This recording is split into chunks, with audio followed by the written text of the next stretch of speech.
Alright,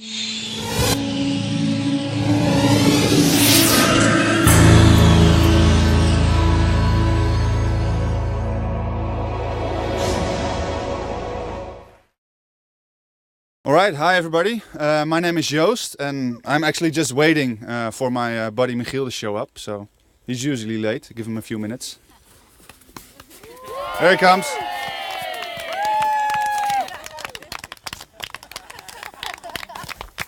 He made it! Sorry man, I had a flat. Those rocks here. We are here on Antarctica.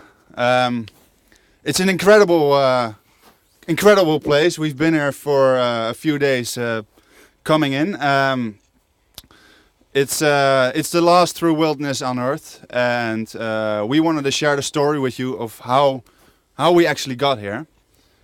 We got here because 20 months ago we started a journey at the other side of the world, at the far northern tip, in a place called Whitehorse, Alaska. And we pedaled on our beautiful bamboo bicycles. We pedaled almost 30,000 kilometers to get to this point in the Antarctic Peninsula. 20 months. 20 months ago we started in Alaska, which is barren and desolate. And then we pushed our bikes through the big forests in Canada and the United States in the redwoods. In Mexico, we cycled underneath the scorching heat, and every day we longed for a fresh cold drink, what wasn't always there. Now after hitching a ride on a boat from Panama to Colombia, we started with the Andes. Long mountains, long uphills, very, very, very tough work, before starting the battle with the wind here in Patagonia. It has been an unbelievable trip. And what I can say is that we experienced an enormous experience of feeling of being when we pushed our bikes over the 4,000 meter high mountain ranges, and you literally have the world at your feet. We've been hosted by incredible people, poor or rich, it doesn't matter. People are generous, they are kind, and it's so nice to be able to show your story and hear their story as well. So why? Why did we do this? Why did we spend all this time living in small tents, battling the snow, the wind, battling fierce headwinds, dragging a lot of kids halfway around the world, and then, most importantly, sharing everything with a smelly guy? Well, we did it for one very important reason. This is water. This is actually water from the Arctic, the other side of the planet.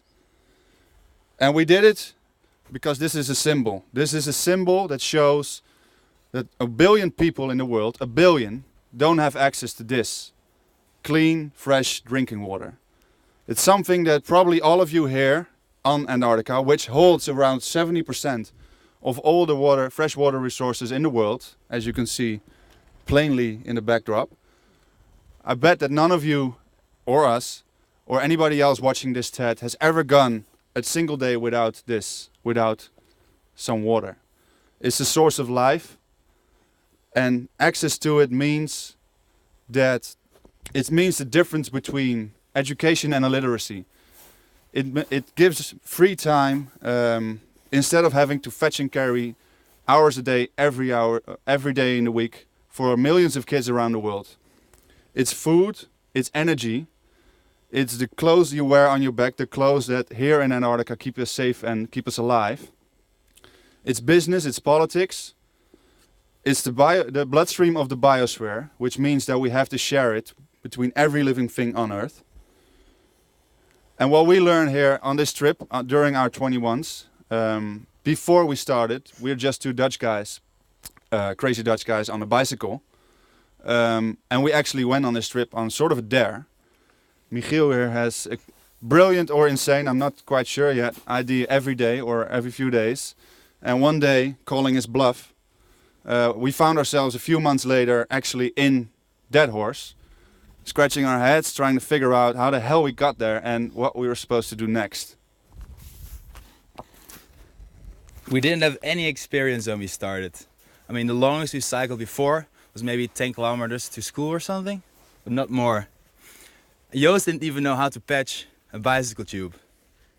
So for the first 2 weeks, we bought how many candy bars? At least 100, because that we thought that was the nicest, you know, and best food to eat when you start a bicycle trip. Don't like candy bars anymore. So the start was a bit rough. Also mentally it was very tough. I mean, you have this 30,000 kilometer journey that awaits you, and it just seems unbridgeable. But what we've learned on this trip, if you take every day you take a step, and in the end, all those steps add up, and you find yourself in Ushuaia, ready to board a boat to Antarctica. Now, it was physically it was not very hard. Actually, it was pretty easy. Anybody here can do that. The hardest part was mentally. Every day you have to pack your stuff in your bags, and every day you have to get up and start cycling again. You never know where you're gonna end. You never know where you're gonna sleep. You never know when you're gonna find food or drinks. That was the hardest part. But one thing we learned during this whole trip is that the whole journey, the entire almost 30,000 kilometers, was a team effort. The whole expedition was a team effort. Drawing a blank now. Damn. It was a team effort. It was a team effort. The cycling, well, he did a little bit more than I did, to be honest. But the cycling might have been, you might have to do that by yourself. But all the emotions, all the experiences, all the good times and all the bad times, and there were plenty of those as well. You share that, and then it becomes very easy to do. And I think that's those two things. What Michiel was just saying, that breaking things down into little pieces, taking it bit by bit, and putting a team effort in, working together towards a common purpose, is really very applicable to a lot of these freshwater issues as well. Because there are many, and we've been visiting lots and lots of projects all along the tract, supporting them, learning from them, sharing our own experiences with everybody who's been following our journey.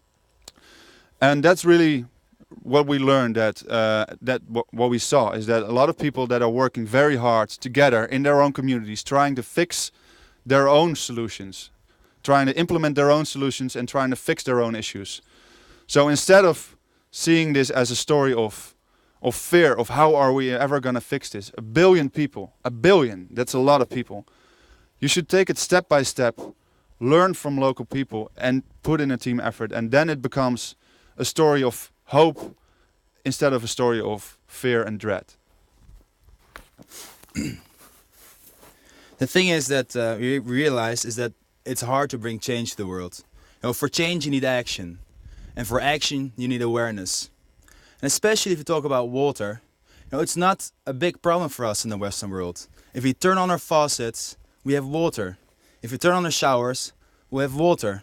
If they double the price, it doesn't matter. We'll still take our 15-minute, shower. It doesn't matter. Water is so important. And what I think is it starts with awareness. That, I mean, most of the people here don't even know that 1 cup of coffee will take 250 liters of water to make. So that's important, to know where all this stuff comes from.